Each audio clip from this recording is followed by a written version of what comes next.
Bonjour, everyone. Hi, I'm Neshi. I'm your host for Communications from Home, which is my weekly evening show every Tuesday night at 8 p.m. Eastern Time. And then before I forget, I got to do something here. I always forget to put the overlay on. I have to send myself one of those reminders. There we go. There. So tonight is Tuesday, May 4th, and this evening, our chat is all about the ancient connection to the drum. And it's one of my favorite topics because I have been connected to the drum all of my life. Started when I was just a toddler, and my Misho, my grandfather, he would be using his cane to drum a beat on the floor of their two-room cabin. And all the grandchildren would dance, and I started dancing at a very, very young age, professionally, Native American dancing, age of 5, and I have loved the drum ever since. I have a very strong connection to it, and so that's one of the things we're going to be talking about tonight is our connection. It's a very ancient connection to the drum, and it is everybody in the entire world. All of our ancestors had some type of drum that they used. They used the beat of the drum. And now all of our drums might have looked different. They may have sounded a bit different, but it was that connection to the heartbeat of Grandmother Earth and the universe, really. Right. So before we get going too far down the road, I want to welcome everybody who is with me this evening for the show. Thank you so much for being here, both in the live version, which is right now, and for those that will be joining us through the recorded replays. Thank you so much for making time to be with us as well.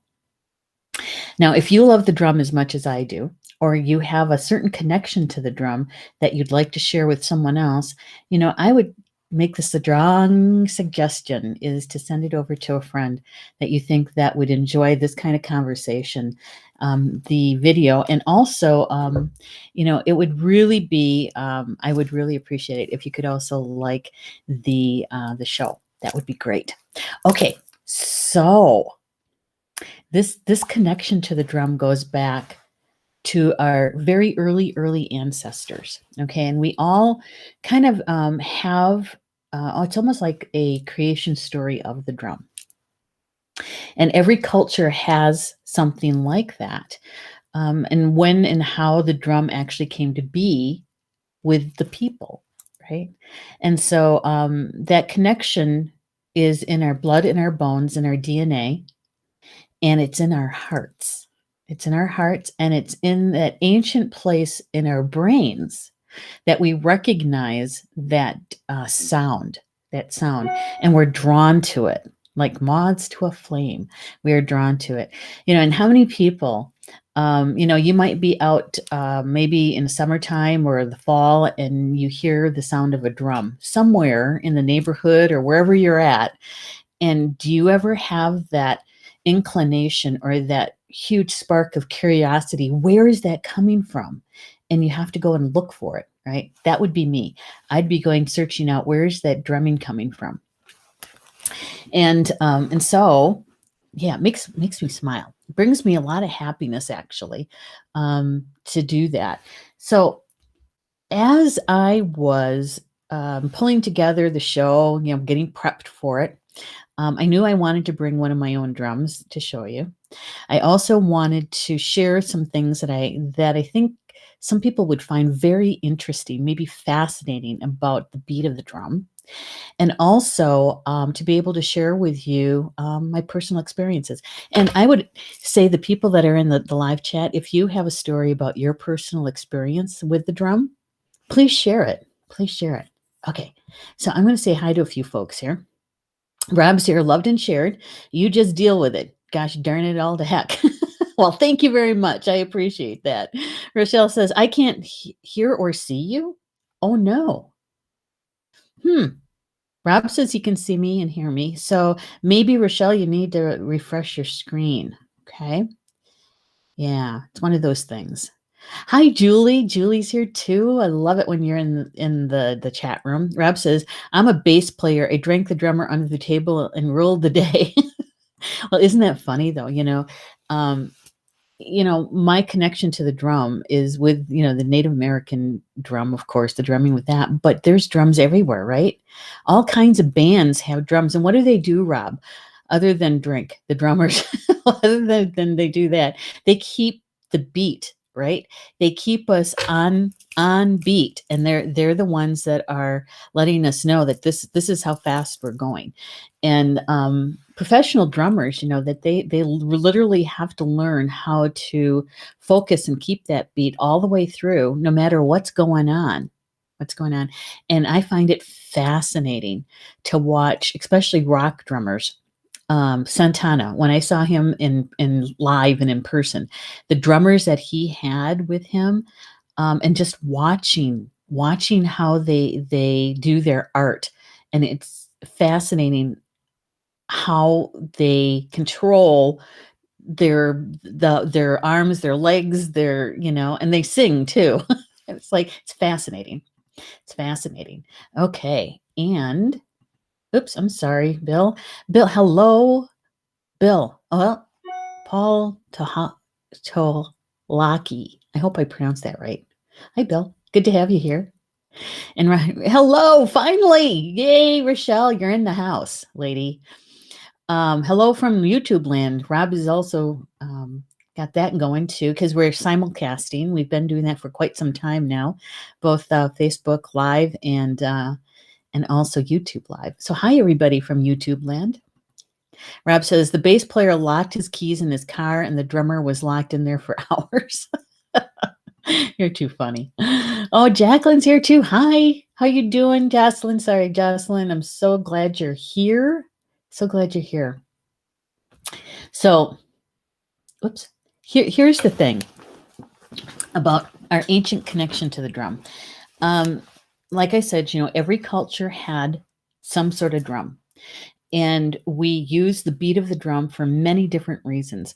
Some of it was social, some of it was communication, some of it was spiritual, and some of it was actually for our physical health as well. And so it covered all of our bodies, right? And get this, not everybody had a drum. There were certain people within the tribe, if you will, that were the drummers, that were the singers. And before the drum actually got into a lot of people's hands, most people used their voices to sing.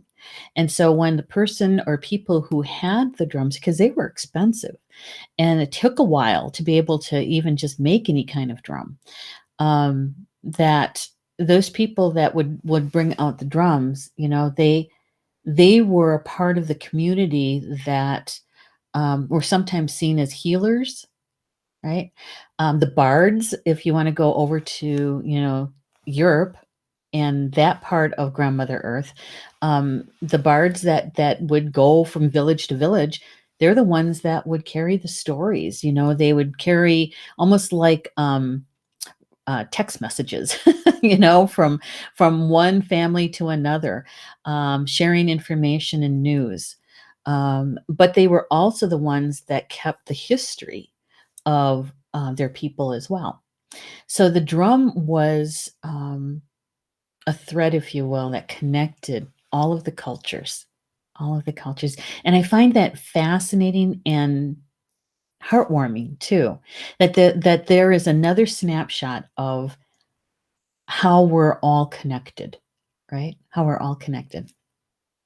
So I've got a couple of things that I want to share with you about the drum that when I went out to do the prepping for the show, I thought, you know what, we need to bring in a little about the left brain information too about drumming, because I think it's important that we cover all of our bodies, right?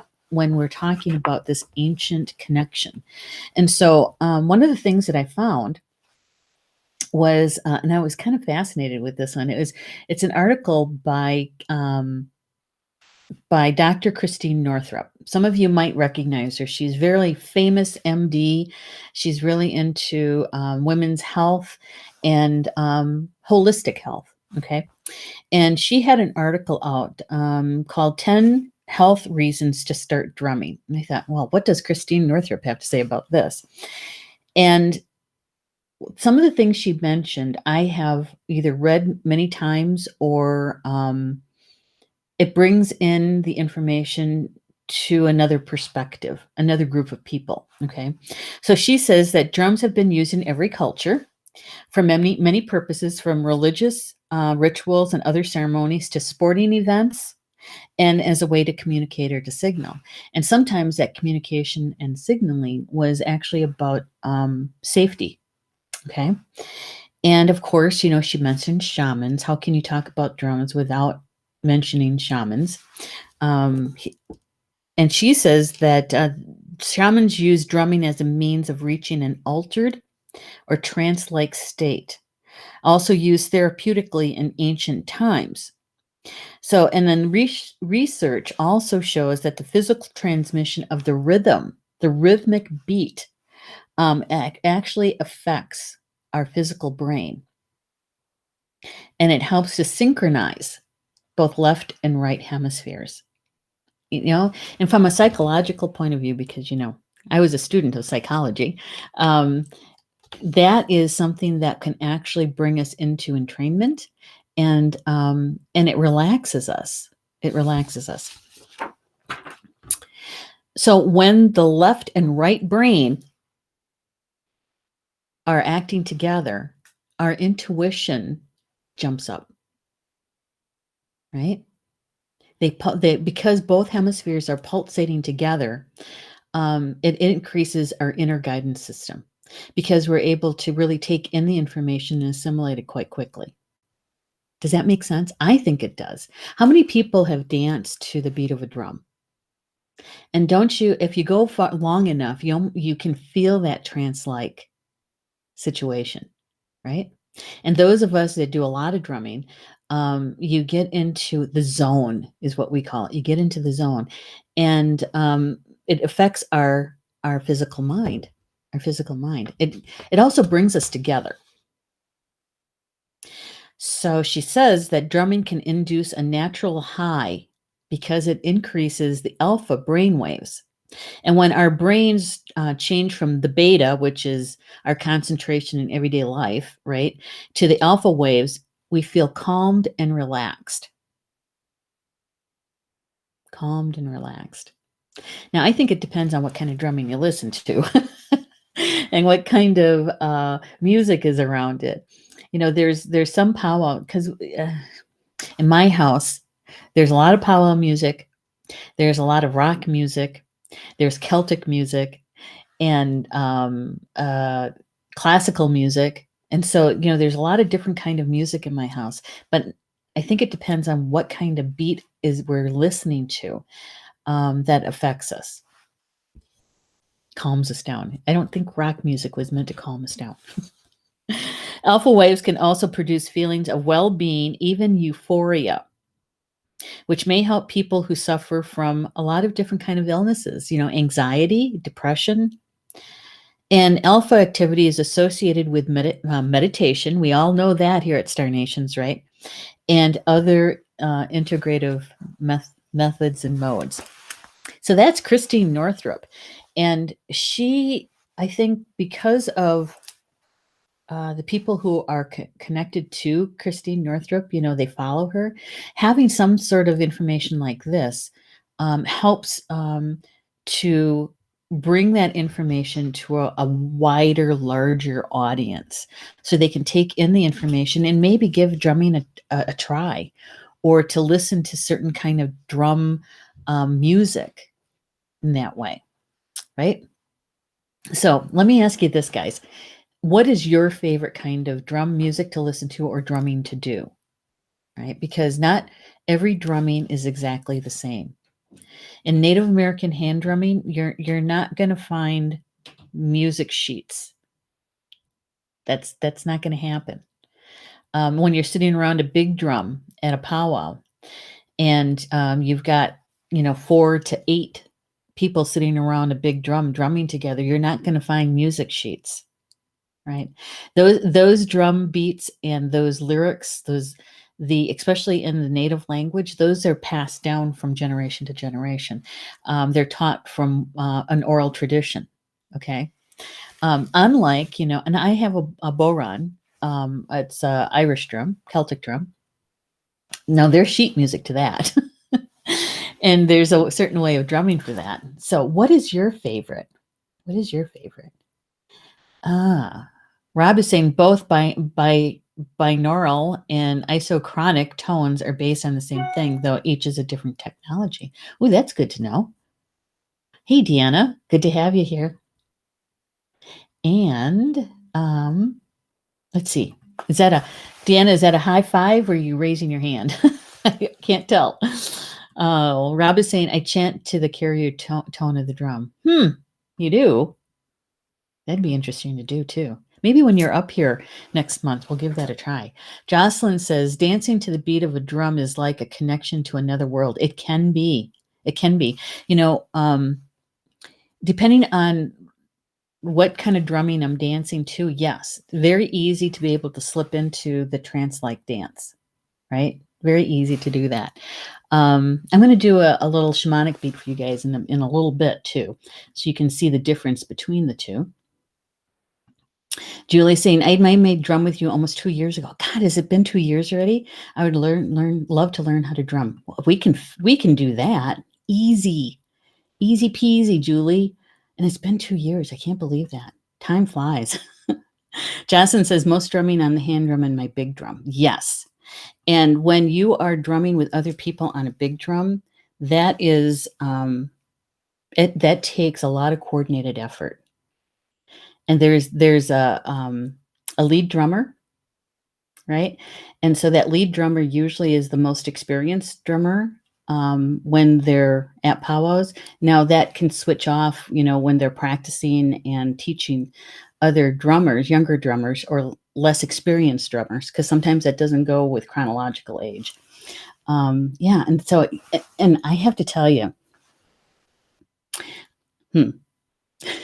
I very seldom can I drum and sing at the same time.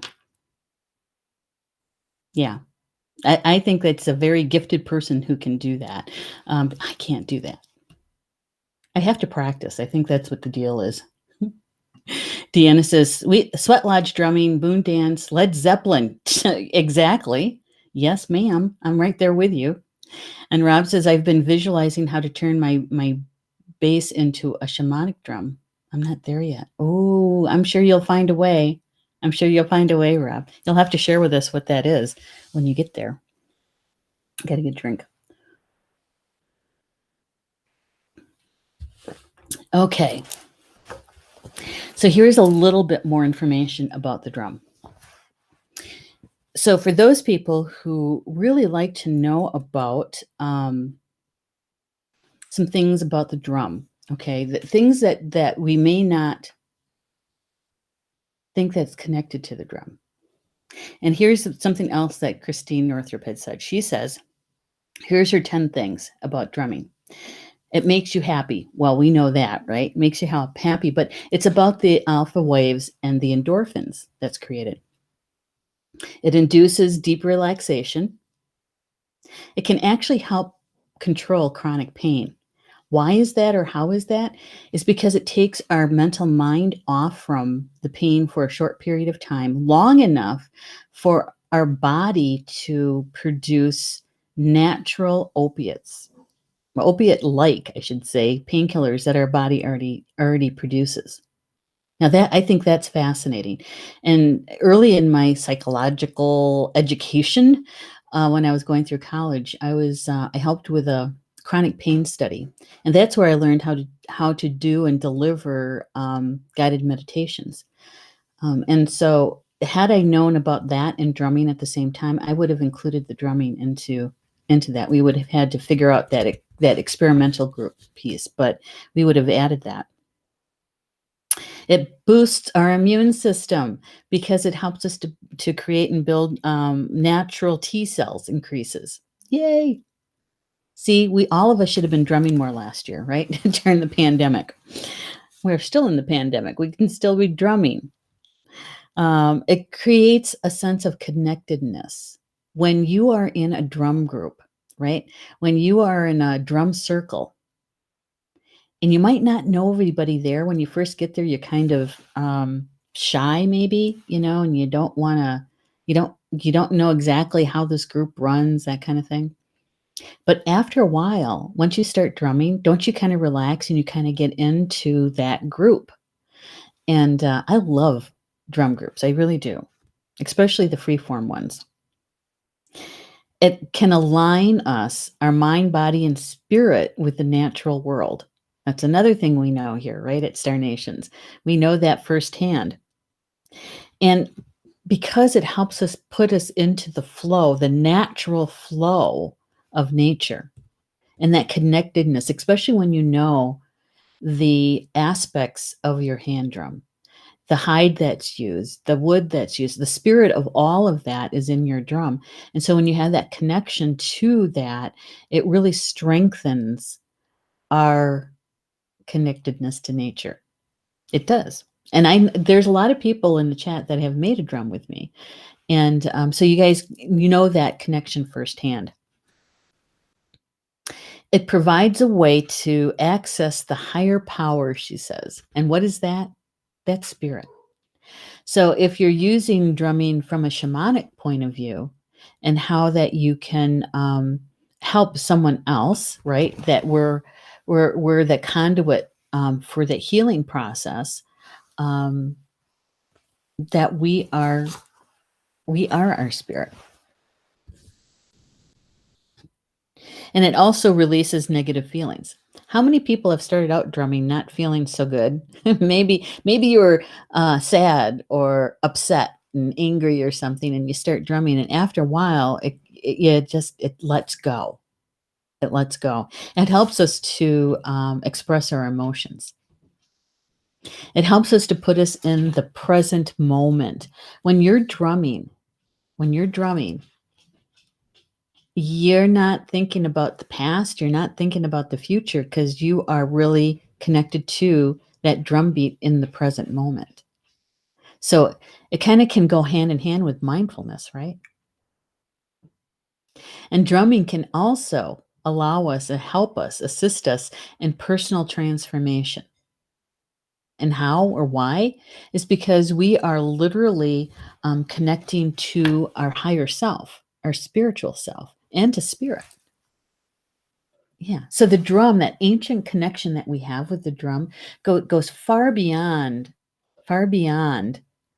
um, just listening to it on a CD. That's good because I do the same thing. It's good, but if you can ever put your hands on a real drum, and to be able to start drumming, whether you know exactly what you're doing or not, is just to start a beat. And so many people start with a heartbeat. And if you don't know how to do that, you just feel your own heart and follow the rhythm of your own heart. That's how you can get started. And sometimes that's all you need. Yeah. Okay. Let's see. I'm going to get caught up with you guys. Rob says a banjo is just a string drum, but they don't make the tobacco I use to connect with my ancestors anymore. Aw, but at least you've got something that you can do that with. That's why I don't smoke a pipe anymore. I get it. Yeah. Both my dad and my grandfather both smoked pipes. And Deanna says, "Oh my gosh, there's a certain song I need to not drum in order to sing. Thank you." I know. Oh my gosh. I wish I could. I know it's going to take practice. And why I haven't done it, I can't tell you. And honestly, there's times when there's drumming that I'd rather be dancing. I would rather dance to it. Because the way that I was taught how to Native American dance, powwow dance, is that with every beat of the drum, depending on what your song and what you're dancing, what kind of dance you're doing, is that with every step to that drum beat is you're putting down prayers into Grandmother Earth. And so it becomes a very prayerful connection, right? And yeah. And so I'd rather be dancing many times. All right, so here's another piece of information that I found. Maybe some people would like to know about this. I read an article called "This Is Your Brain on Drumming" by Jennifer Tarnacki, and it was written September of 2019. She states that shamanic drumming, which is a fast-paced 4 to 7 beats per second rhythm, has the ability to profoundly alter brain states, which is true. Science has found that.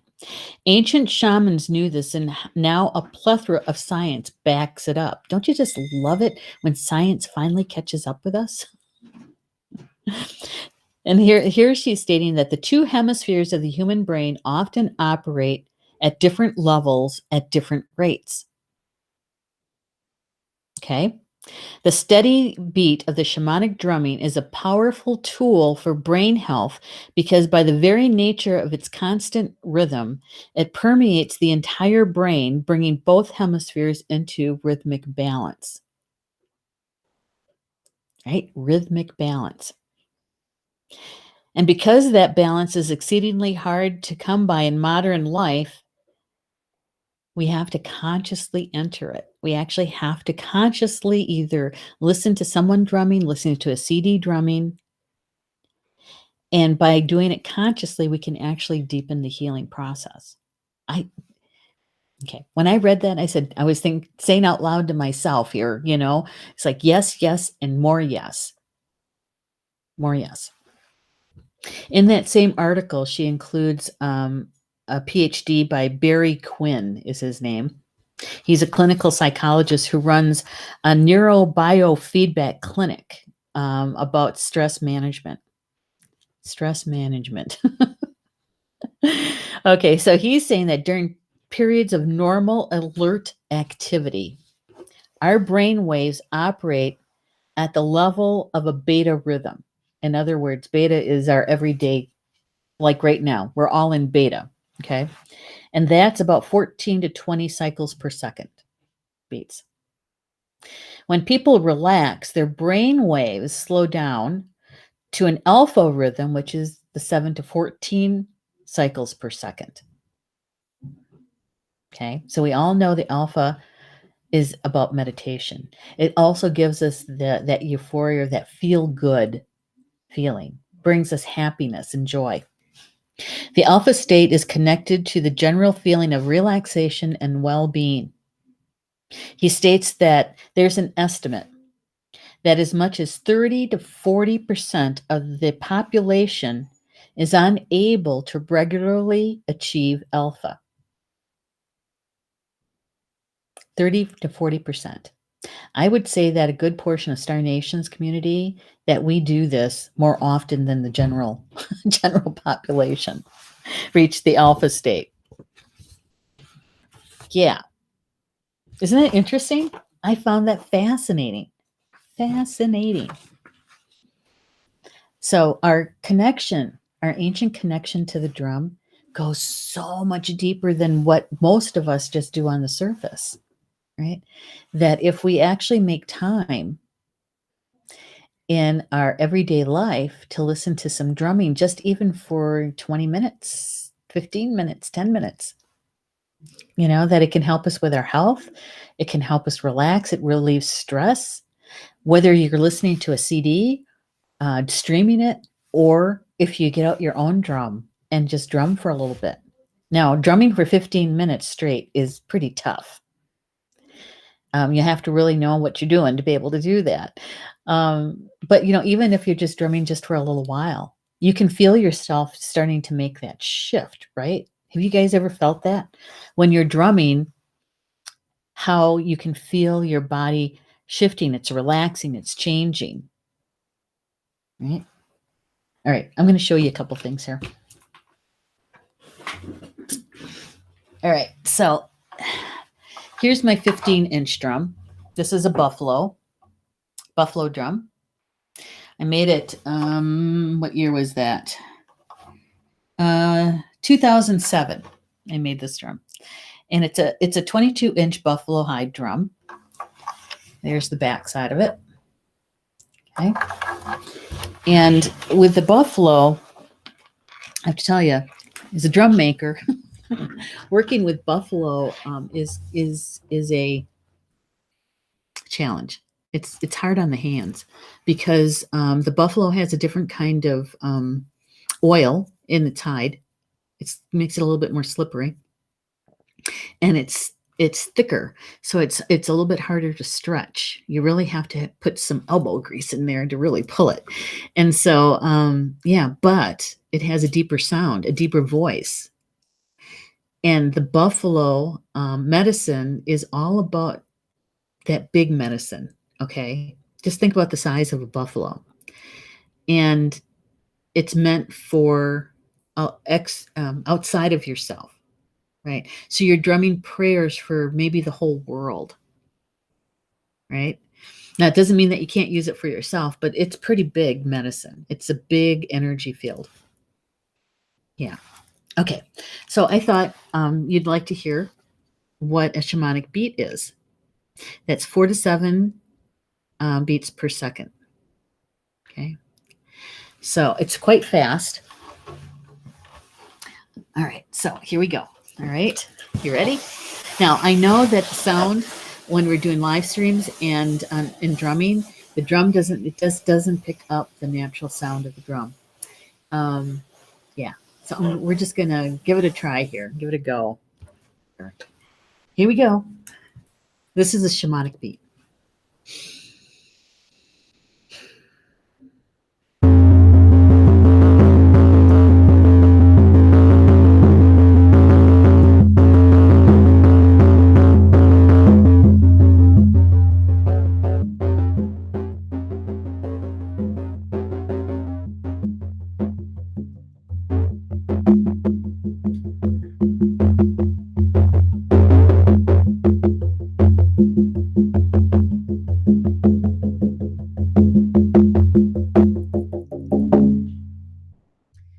It's very fast. It's very fast. And the best way for me, and when you're learning about how to do shamanic journey, is that you're in darkness. Whether you're in a completely darkened room, or if you have a blindfold or a mindfold on, and you're listening to that, um, it helps you to get into that alpha, into that in between state, that trance like state. Yeah, and so that is the shamanic drum beat. Now, here's this: is that most of you that have gone to drum circles, right? You very seldom ever hear that beat at a drum circle. Very seldom. I will say never, but very seldom. Most of the time, this is what I hear.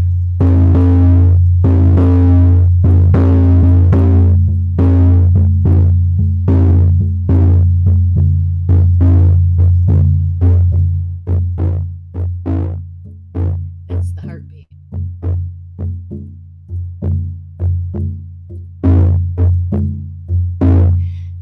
Now, depending on what kind of drum circle you're at, the free form people would be kind of drumming faster, slower, louder, more quietly, and so you just eventually it kind of comes together, right? Yeah. The first time I ever went to a drum circle, I was in my 40s. When the first time I ever went to a drum circle, I didn't know what to expect, um, and it surprised me. It really did. When I thought people were trying to dance to this, it's like, you can't dance to something like that. Um, and if that's not even powwow drumming, that's not even powwow drumming. So the powwow drumming is something in between the shamanic drumming and the really slow heartbeat drum. So it's that connection that we have to it, though. We're just drawn to it. We really are. It fascinates us and it pulls us in. That you want more once you get that feeling, that alpha wave feeling. You crave it. You crave it. There we go. So let's see. I'm gonna get caught up with you guys. All right. Rob is saying theta to alpha, pick one. Exactly. Okay, so Rob is saying getting in tune with the earth is the Schumann wave. Yeah, yeah. Hmm. Yeah, I think Schumann, yeah, that's been really in the news a lot, hasn't it? We talked about Schumann wave a lot. All right, so drumming for 15 minutes straight hits you in the triceps. Depends. It depends on if you know how to drum. Um, it's really going to actually start getting through here more than your triceps, because you're not using your whole arm. You're only using really your wrist. And yeah, when you're doing shamanic drumming and there's a 30-minute, drumming that you're doing, you need at least two people so that you can trade off.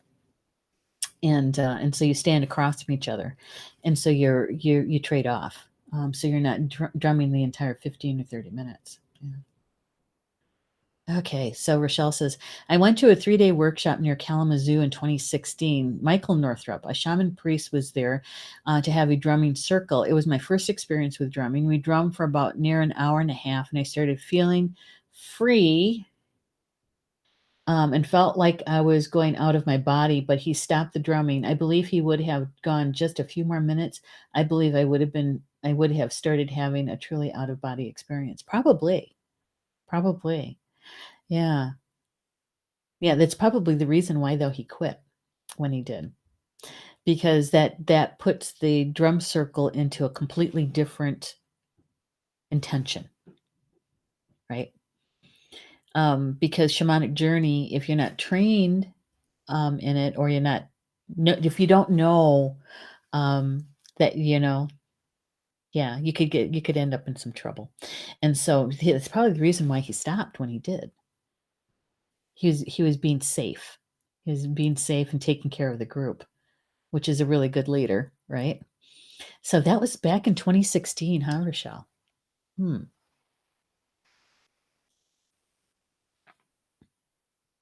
So with the drumming, it does touch. It does touch that ancient part of us that we may not even spend too much time considering in our modern everyday life. But if we can turn our attention to it and consciously, mindfully, listen to some drumming or do your own drumming for a few minutes, when um, you can really start making and feeling some shifts. Now, most of you know that I've been on what I've been calling the recalibration journey, and going back to the basics, right? Basics of just meditating. I went back to Tai Chi, those kinds of things. Getting back to basics. And drumming for me is one of those basics, whether it's listening to drumming music, drumming, dancing. Now, here's this is to be social right now in a cultural sense, um, because when my mom passed away in November, right? That in our beliefs in a traditional way is that socially that I'm not out there doing powwow dancing. I'm not doing that kind of thing for a whole year. And I know it's hard because I did it with my dad too. Um, Although I have to say the first, few months, you really don't feel like it. You don't feel like socializing. You don't feel like going out there and dancing. But the closer you get to that year, I'll be 6 months at the end of this month. I finally started listening to powwow music again about 2 or 3 weeks ago. And yeah, I can feel the shift. I can feel the shift in that. And so, and how now we're heading into powwow season. There's springtime powwows are happening all across Turtle Island, North America. And um, yeah, and so, if I would go, I would be watching. I wouldn't be participating, I'd be watching. Um, yeah. So I share this with you because drumming and has been in our cultures for a very, very long time, for a very long time. And it affects us no matter if it's modern day or if, our ancestors are the ones that are doing this right now. It's the same. It's the same. So, drumming. Now, I promised several people back in 2019 that I was gonna be doing a drum making workshop. I had been doing, drum making workshops at least twice a year, once in the spring and once in the fall, sometimes more than that. For a long time, for several years, back to back years, I was over in Michigan, almost every month, teaching a drum making workshop. But we have one coming up in June on the 12th because I promised a whole bunch of people back in 2019 that I was going to be doing a drum making workshop. Well, COVID hit. That was number one. And number two, my mom really needed me. So we ended up postponing it a few times. Um, the person who was hosting that workshop over in Michigan, it was going to be in Hastings, Michigan. Um, her daughter has had a couple of surgeries, and so what we ended up doing was just bringing the workshop back here to Tomo, Wisconsin, back to Star Nations, to the physical academy, and so that's going to be on June 12th, and it's going to be a very small class. I'm only taking 6 people, and so it's going to be a very cozy, intimate kind of situation because usually I take up to 12 to 14 people, right? And so with this one, yeah, we're going to be able to spend some time together. Spend some time together. And Julie Shumway Hill, I'm going to think about how we're going to do a learn how to drum kind of situation. Okay. Maybe, see, Paul and I are going to be doing some traveling this summer after June. We're going to be out there doing some fun stuff, we're hoping, with the RV and that sort of thing. So we'll try to figure that out. Maybe it won't be until later in the summer, early fall if we do it. So we'll figure that out though, to get together. Even if we do a drum circle, I think that would be fun. All right, so I'm going to show you this. This is the information about the drum making workshop that's coming up. Like I said, there are several people in the chat that have made a drum with me, and it is a transformative, we'll use that experience for some people, because when you make a drum, you're learning a lot about alchemy and how we take the medicine or the spirit of the wood, in our case maple, the spirit of either the elk or the buffalo, and you're combining it with your own, and you're literally creating a spirit, a drum spirit, and connecting to that drum spirit, in that newly created drum, that birth drum. And so it's a whole different kind of experience when you add the knowledge and the acknowledging of the spirit, right? And every time you make a drum, it's like a snapshot of where you're at in your life. I've made several drums, and the very first one I ever made, um, I couldn't get the lacing centered for nothing. I tried so hard to get those laces centered, and I couldn't get it done. And then this one that was done in 2007, you can kind of see in the back, and how nice and even the lacing is. They're balanced. Right? So making a drum, it's kind of like a snapshot of where you're at in life. Yeah, and it's all good. It's all good. It's just that, yeah, it teaches you something about yourself. That's what I'm trying to say. So I am. Oh, Terry, I wish you could too. She said, "Wish I could come and make another drum. Maybe next time." Yeah, yeah, maybe. We'll have to see when we're going to be able to do that again.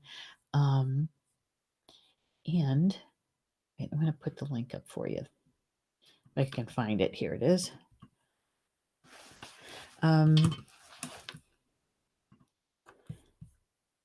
Yeah. I've had people make drums the 22-inch drum, that's the largest I think we've made in a class. And the smallest has been a 12-inch. No, maybe it was 10, a 10-inch drum because let me tell you, those 10-inch drums, hand drums, fit really well in backpacks because I've made a couple for myself, and to be able to just to backpack in someplace in nature and sit down and drum, there's nothing like it. Uh-huh. That's what I mean. Okay, we're gonna bring this one down. Mine broke up my marriage, and then the head split within days of me moving out. Oh, I remember that. I remember that, Rob.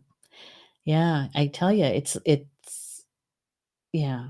You learn a lot about yourself, and it can transform your life. That's for sure. All right.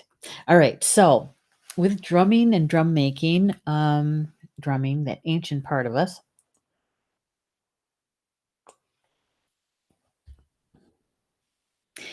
when I was very young, my grandfather, my Misho, he was they called it a speaker of a religion called the big drum or the dream drum. And so my connection to the drum includes that because uh, my mom would drive my grandparents up to the gatherings, and there was at least 4 a year, right? And so I had the dance connection to the drum by then. Um, and when we would go up there, the drum took on a completely different persona, if you will, the big drum. It was all about a belief in a religion, and that the drummers, of course, were all men, and the women were, we would call it holding space, but they were praying and they were being aware of what was going on within the wigwam. And as a child, that was yeah, that was the first time I ever heard the drum mother sing. And the drum mother is the being that brought the drum to the people. And the drum that was brought to the people was actually she was used to be was a human. She was a human. Tail Feather Woman was her name, and she was a Dakota Sioux, a woman, Lakota, and yeah, she was taught by spirit how to make the drum and was given certain songs to sing with the drum.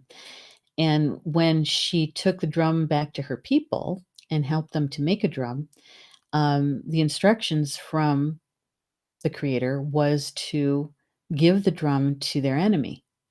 And at the time, the enemy was the Ojibwa out of northwestern Minnesota, and so that drum was really about peace.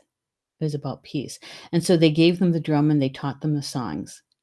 And so this particular religion, this big drum, dream drum religion, was really found more in the upper Midwest because each time each group, each tribe or nation received the drum, the dream drum, it was then made and given to another group of people, another nation, right?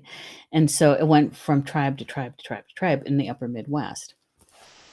In its heyday, there was big drums, several big drums all across. It would be northeastern, North and South Dakota, and Minnesota, Wisconsin, Upper Indiana, um, northwestern central Michigan, up into Sault Ste. Marie. Yeah, yeah.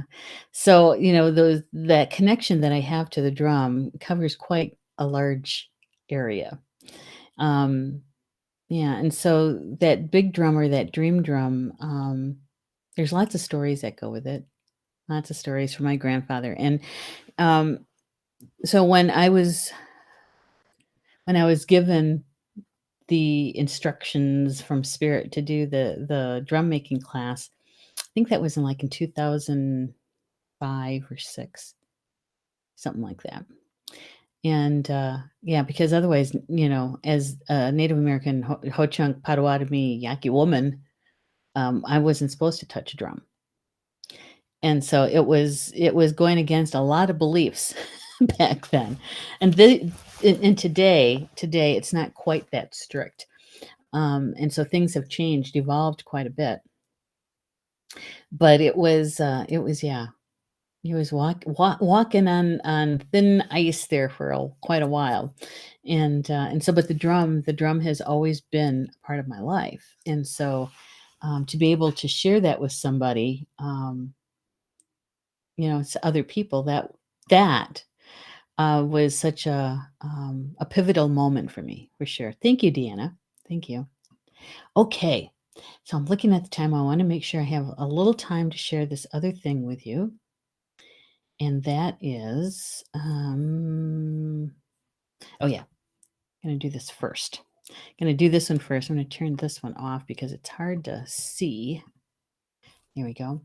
In every show, what I've been doing is adding a little something for you guys, because here at Star Nations, we have a plethora of content in all of the past issues of Star Nations magazine, and even the past shows. Right, there's a lot of information out there that we've already shared with you guys that you may not know that it's even there.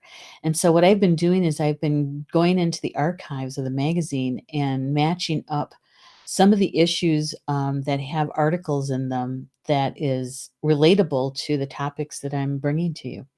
And so in this particular one for the drum, we did a thank you issue. Digitally, this particular issue of the Star Nations magazine is free. The print on demand, you're only paying for the printing of the magazine.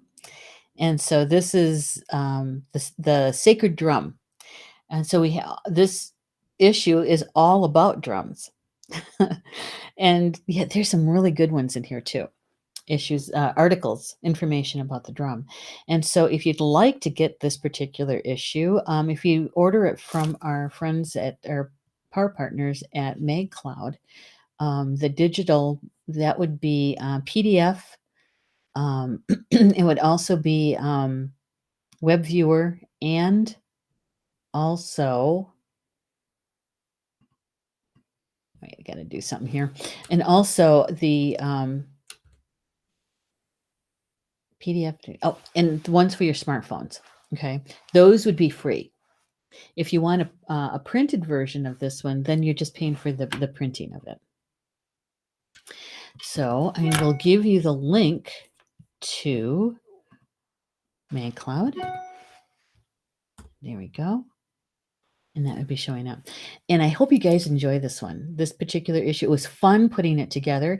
Now, the cover picture is actually my very, very first drum I ever made, back in 2002, I think it was.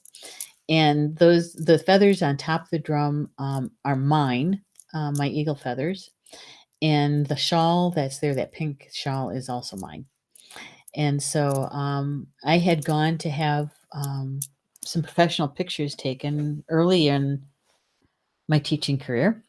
And I had my items with me, right? And the photographer asked if she could take some pictures of just the drum. And I said, sure. And so she did all the laying out and the changing and the shifting and and so, when we did this particular issue, I thought, oh, I have the perfect cover picture for this. Yeah. So I hope you guys enjoy this issue. That'll be fun. All right. Gotta bring that one down. And I have just one more other thing I want to share with you before we say goodnight. That is the other class that's coming up in June. All these two classes, they'd been scheduled out, and we ended up rescheduling, postponing, right? And so this particular one had started out being a online class.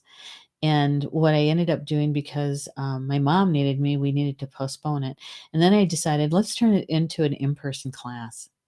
because most of us that we're going to get the vaccination, we've done that.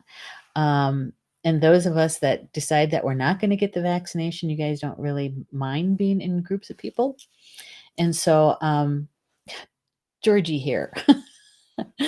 And so, this particular class, the Journey of Remembering, is all about um, bringing your heart and your head together, right? Because you already know about this. Is this helping you to remember your connection to your higher self and to the Creator, and how to be in that unified field? And the very first thing that you learn how to create is your Merkaba.